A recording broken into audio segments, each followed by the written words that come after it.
Hey, my name is Kurt Owens. Born and raised in Milwaukee, Wisconsin. Son of a preacher, and I just remember growing up in church and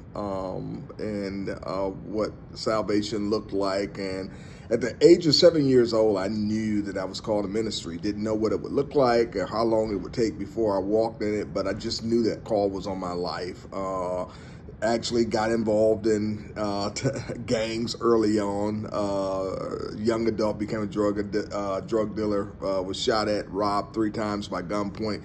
It seemed like my life was going in every other direction except the call that I remember that I was called to at 7 years old. And as God spared my life and began to bring about change in my life, I'll never forget someone knocking at my door to share the gospel with me.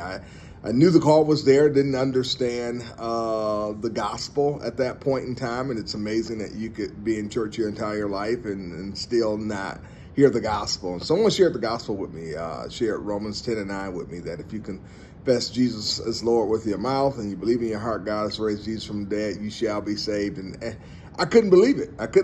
And I wrestled with that for quite some time that evening. Woke up about 4:30 in the morning, like, man, if that's true.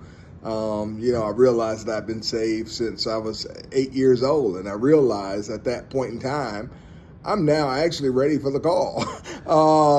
For whatever reason, I just felt like I'd never lived up to the call, and I think it's something that you don't necessarily live up to, but it's really about God's grace and His mercy. And I accepted that call in ministry after joining a local church in the city that I was in, and since that time, I've planted numerous churches and continue to press on that piece. But understanding that call again happened years earlier, but that call lived out in me would happen many years later. But I answered the call, and God has been faithful since that time.